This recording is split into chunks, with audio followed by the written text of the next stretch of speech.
तो ज्यादा इसको मतलब छेड़ना नहीं है और ना टमी टाइम कराना है, उल्टा भी नहीं कर सकते इसको। थोड़े दिन पहले ना मेरे भी यहाँ पे कीड़ा लग गया था। मतलब यार लोगों को शर्म नहीं आती ये बात बोलते हुए। कैसे बोल सकते हो कि पायल जहर दे रही है? कोई अपने बच्चे को जहर कैसे दे सकता है? या तो आप कभी माँ नहीं बने हो। तो बस मैं और गोलू नहा चुके हैं, आप फटाफट निकल रहे हैं। गोलू 10 मिनट के लिए आई थी, बस मैंने कहा 10 मिनट में मैं भी निकलती हूँ। जैद के पास पहुंचते हैं, उससे मिलते हैं। और कैनुला निकालने के लिए डॉक्टर आए थे, पर वहाँ पे लक्ष्य थी, गोलू नहीं थी, तो उसने मना कर दिया। तो अब जाके कैनुला निकलवाएंगे उसका। सुबह भाई आने वाला है, आज भाई आने वाला है। बहुत दिन हो गए भाई को, भाई आ जाएगा।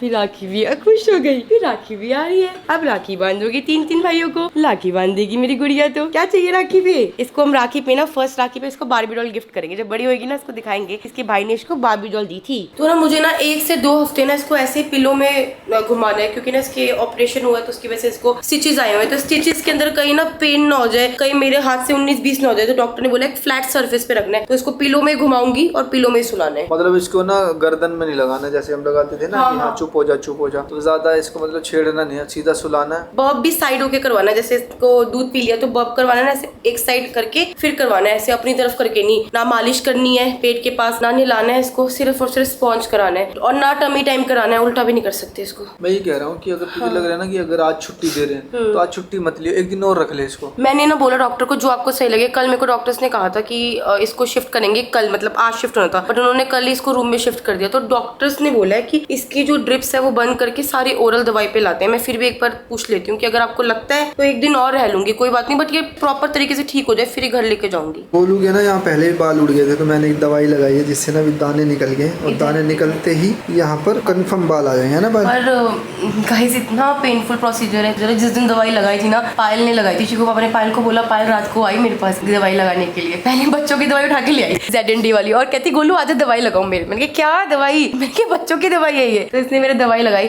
उसके अगले दिन ही ना हल्के हल्के दाने आ गए, और 2 दिन तक इतना लाल रहा, इतना दर्द रहा ना, फिर मेरे को पेन किलर खानी पड़ी। बट कोई बात नहीं, बाल जल्दी आ जाएंगे। थोड़े दिन पहले ना मेरे भी यहाँ पे कीड़ा लग गया था, तो यही वाली दवाई मैंने भी लगवाई थी। और ये दवाई मैंने मंगवाई थी हैदराबाद से, अपने जो सफ़ी भाई है उनसे। तो कभी भी आपको लगा ना कीड़ा वीड़ा लग गया तो ये दवाई ना मैं आपको दिखा दूंगा, और हैदराबाद से आप मंगवा सकते हो। तो इतनी जल्दी रिजल्ट आता है ना, ये लगा लो कि पूछो मत, मतलब हथेली पे भी बाल आ जाते हैं इससे। तो जो दिक्कत जैद को हुई है ना, वो सेम दिक्कत ना जहाँ पर चीकू ट्यूशन पढ़ने जाता है वहीं सोसाइटी में बच्चा था 1.5 महीने का, उसको हुई है कल। हाँ मैम यही बता रही थी कि ना गोलू सेम दिक्कत हुई है। फिर डॉक्टर भी आज आए थे ना, तो मैंने पूछा, वो कह रहे थे कि ना ये दिक्कत 2 महीने से 6 महीने के बच्चों को रह रही है। तो जितनी भी मदर्स है ना जिनके न्यू बॉर्न बेबी है, तो मैंने पहले भी व्लॉग में बताया था सिम्टम्स की। सिम्टम्स क्या क्या होते हैं कि अगर बच्चा दूध पीता है तो फटा हुआ दूध निकालने एक अलग बात होती है, बट साबुत दूध निकालने एक अलग बात होती है। तो साबुत दूध निकालना, सेकंड उसको क्रैम्प्स आना। आपको लगेगा कि इसको गैस की दिक्कत है, बट अब जब भी उसको क्रैम्प आए ना, एक बार अल्ट्रासाउंड करवा लो। अल्ट्रासाउंड में सब कुछ सामने आ जाता है कि बच्चे को क्या चीज की दिक्कत है। मतलब यार लोगों को शर्म नहीं आती ये बात बोलते हुए कि मैं कितनी बार, अब मैं जब पायल को डिफेंड करती हूँ तो आप लोग बोलते हो कि मैं उसको डिफेंड कर रही हूँ, मैं पायल की नौकर हूँ। सच में यार शर्म करनी चाहिए। आप कैसे बोल सकते हो कि पायल जहर दे रही है? पायल जितना मैं प्यार करती हूँ ना जैद को, उससे कहीं गुना ज्यादा प्यार करती है। और देखो हमेशा ना हमेशा आप उसको रुलाते हो। तुम क्यों रोती यार इतने गंदे लोग कैसे हो सकते हैं? मतलब कोई अपने बच्चे को जहर कैसे दे सकता है? मतलब आप बोल कैसे सकते हो ऐसी बात? या तो आप कभी माँ नहीं बने हो, या आप। पायल लोगों की सोच बहुत छोटी है। वो नोटिस में आने के लिए इतने गंदे गंदे कमेंट करते हैं कि तुम उसके कमेंट पढ़ो और उनको रिप्लाई दो, मत दिया करो। मतलब हम लोग इतने बुरे फेस से गुजर रहे हैं। मेरा दिल जानता है पायल का, मेरा चिकू पापा का, ये 4 दिन 5 दिन हमारे लिए कैसे निकले, और उसके अंदर आप बोल रहे हो कि पायल ने जहर दी है। मैं आपको ना कमेंट दिखाता हूँ नीचे जाके, मतलब बिल्कुल शर्म नहीं आती। मतलब हमारा बेटा हॉस्पिटल में है, उसके बाद भी ना कुछ लोग ऐसे बदतमीज हैं, ये कंटेंट के लिए कर रहे हैं, इनका बेटा बीमार नहीं है, ये व्यूज के लिए कर रहे हैं। भैया ऐसे व्यूज ना, भैया आपको ही मुबारक हो, हमें मुबारक नहीं। हम अगर अपने बच्चों को घर पे खिलाते हैं, खेलते हैं और उनके साथ मस्ती करते हैं, तब भी हमारे इतने व्यूज आ जाते हैं। तो ये नहीं है कि हम हॉस्पिटल में अपने बेटों को एडमिट करेंगे, उसको ड्रिप चढ़वाएंगे, उसका ऑपरेशन करवाएंगे, उसके पेट पे टांके लगे। कौन सी माँ अपने बच्चे के पेट पे टांके लगवाएगी? इतना छोटा बच्चा है। तो मैंने सोचा है काम करती हूँ, टांकों की बात भी क्लियर कर देती हूँ, क्योंकि आप लोग बोलेंगे कि इनको पता ही नहीं टांकों का। तो जब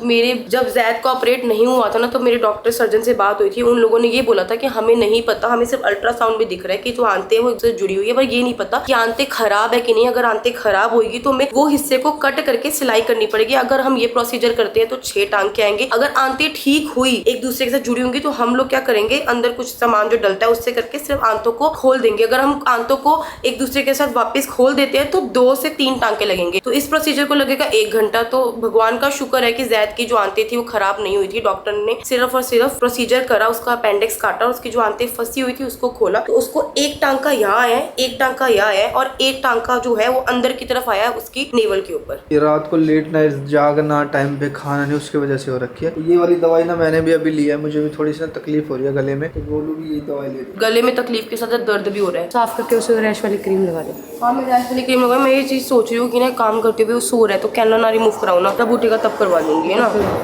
अभी मत करो, अभी सोने जगह लगी है ना, एक दिन और रखना और रख लियो, लापरवाही मत करो, ठीक है। ठीक है ठीक है। यहाँ पे ना अरमान जी ने तुबा की सोने के लिए पूरा इंतजाम करके रखा है। पहले 2 तकिया मंगा लिए थे, सीट को जो है सीधा करके उसको लिटा दिया आराम से, और लड़की जो है सो गई है। अब अच्छा है ना, सफर में अगर सो जाएगी ना तो इरिटेट भी नहीं होगी, क्योंकि बच्चे ना सफर में इरिटेट हो जाते हैं। सोती हुई जाएगी तो ठीक रहेगा। अब बस वहाँ जाके मत्था टेकना मेरे जैद के लिए, और जैद मेरा लगता है मुझे आज घर आ जाएगा। जैसे मैंने बोला ना लड़की सो गई, लड़की वैसे ही उठ गई है। मतलब 5 मिनट भी इसे नींद पूरी नहीं करी है। मैंने सोचा कि रास्ते में सो जाएगी तो सफर अच्छे से कट जाएगा इसका, लेकिन ये तो यहीं पे पेट्रोल पंप पे हम रुके हैं, पेट्रोल पंप पे पेट्रोल डलवाने यहीं उड़ गई है लड़की। मैं तो बैठती ना सो गया था और तबीयत खराब सी लग रही थी मुझे, मैंने कंबल ओढ़ा क्यों ना, ठंड भी लग रही थी मुझे साथ साथ। तूबा उठ गई है। उठ गई जस्ट अभी उठी है। कुछ खाना देखो। हाँ चलो कुछ खाते हैं। दिल्ली आओ और जाम ना मिले तो फिर क्या, खाक दिल्ली आए। तो अभी हम क्या कर रहे हैं ना, अभी मेरी लखन भाई से बात हुई है, अभी जा रहे हैं लखन भाई के घर। यहाँ से हमें लगेगा 1.5 से पौने 2 घंटे वहाँ पहुँचने में। और रास्ते में एक सोनी का शोरूम है, वहाँ पे मैंने कैमरा भी ऑर्डर कर रखा था, वो कैमरा भी उठा लेता हूँ। वो व्लॉगिंग का अब तक का सबसे बेस्ट कैमरा, मतलब अभी का पहला वर्जन है, अभी तक किसी ने यूज़ ही नहीं किया हुआ इंडिया में शायद, क्योंकि उसका जो स्टॉक है अभी आया सोनी के शोरूम में, वो भी मुझे लेना है। तो फाइनली भैया हमने बताया था कि हमें सोनी के शोरूम में पहुंचना है और हम पहुंच गए हैं लाजपत नगर। और ये हमारे बहुत ही पुराने दोस्त हैं जो पूरा कैमरे का काम संभालते हैं। जब भी मुझे कोई कैमरा लेना होता है तो ये यहाँ से ऑर्डर सीधा चंडीगढ़ पहुँचा देते, नहीं तो मैं पहले यहीं आके लेता था। पर आज हम आए कुछ ज़बरदस्त कैमरा लेने। हम जो कैमरा यूज़ करने वाले हैं वो है हमारे दिल्ली का सबसे पहला व्लॉगिंग कैमरा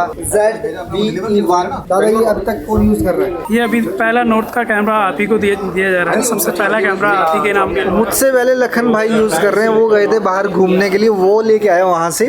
उन्होंने मुझे बोला अरमान भाई ये वाला व्लॉगिंग कैमरा लो, ये बहुत ही ज़्यादा कमाल का है। और वाकई में बहुत ही कमाल का कैमरा है, आप देख सकते हो बहुत ही हैंडी है।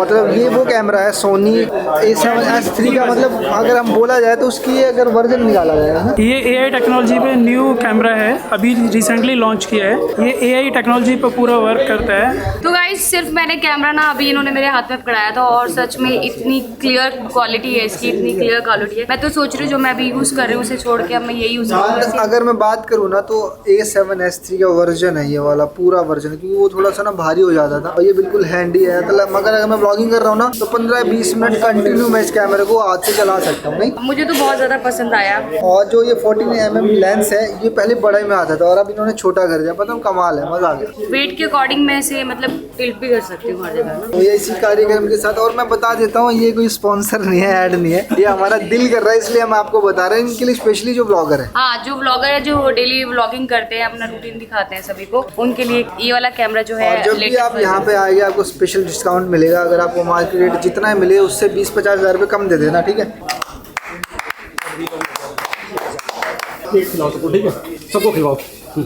तो भैया ये वाली जो गाड़ी है ये आई है हमें लेने, यानी कि लखन भाई ने भेजा है अपने ड्राइवर को साथ साथ लेने के लिए। तो भैया नोएडा में हो गई है बारिश चारों तरफ, और जाम लग गया आगे आगे। तो गाइज मैंने ना अरमान जैसे एक चीज सीखी है कि जब भी आप जिस फील्ड में आप अचीव करना चाहते हो ना, तो उसमें जो भी चीज आपको चाहिए, जो भी चीज की नीड होती है, या फिर जो भी चीज लेटेस्ट हो चीज में, जैसे हम व्लॉगिंग करते हैं, वीडियोस बनाते हैं, मोटिवेशन, तो हमारे में क्या होता है कि जब भी कोई नया वर्जन आता है, जैसे मोबाइल फोन बंदा यूज करता है, जब भी नया वर्जन आता है वो नया लेता है। ऐसे हमारे काम में ना जब भी कोई लेटेस्ट कैमरा आता है तो वो हमें लेना होता है, जिससे कि ना हमारा काम का जो क्वालिटी है वो अच्छा हो जाता है। इसलिए हमने जो है आज एक नया कैमरा लिया। तो कुछ ना हमारे ब्लॉगर भाई हैं, बहुत सारे ब्लॉगर भाई हैं, तो ना फ़ोन से ब्लॉग बनाते हैं, और मुझसे ना फ़ोन से ब्लॉग बनता ही नहीं है, क्योंकि ना एक तो ना मैं बहुत स्लो बोलता हूँ, मेरी आवाज़ नहीं पहुँच पाती वहाँ तक। मुझे अच्छा लगता है कैमरे से ब्लॉगिंग करना, चाहे वो थोड़ी हो, ज़्यादा हो, टेक कम हो या ज़्यादा हो, पर हाँ मैं कैमरे से करना मुझे बहुत पसंद है। गोलू पायल को भी कैमरा ही करने लग गया शूट, क्योंकि पहले फ़ोन से बनाती थी, अब ये फ़ोन से बना ही नहीं पाती है ना। हमें अब फोन पसंद ही नहीं है, जब तक कैमरा हाथ में ना हो ना तो ऐसा लगता है कि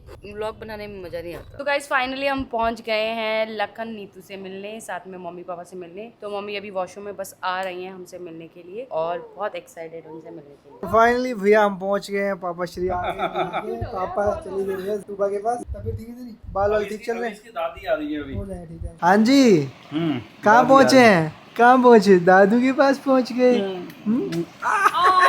मूछ लग गई थी कैसे दादिया है दादी दादी लखन है वो। लखन को दादी समझ रहे हैं। और बताओ लखन भाई, बस तुम बताओ कहाँ। थैंक यू आने की। अरे नहीं यार, जब अभी मैं बहुत तो बात time कर रहे थे कि साल भर हो गया, यकीन हो रहा है? साल हो गया, पूरा एक साल सा हो गया बिल्कुल। मुझे वो मिले थे भाई अपने वहीं कैमरामैन की दुकान पे, तो बोला साल हो गया पता नहीं लगा ना। हाँ बिल्कुल भैया बिल्कुल। इधर देखो तू आने नहीं देगी। है ना तू अगर मैं दादी को पाती बुर्खा। है तू बता स्माइल कर रही है। जीभ निकाल रही है क्या? चल तो भैया अभी हम ना घेवर लेके आए हैं हमारी बहन के लिए, वो वहाँ बैठी है और पापा कह रहे हैं ये मिठाई नहीं खाती। मैं बोला ये खाएगी, सारी खाएगी, सारी खाएगी ना। और बहन ऐसी है, अगर इसे मतलब कोई चीज पसंद आ गई तो किलो के भाव में ही खाती है। अभी वो चटकारे मार रही थी, वो आपने जो चार डाला हुआ उसके एक आंख ऐसे बंद करके खाती है। जरूर है।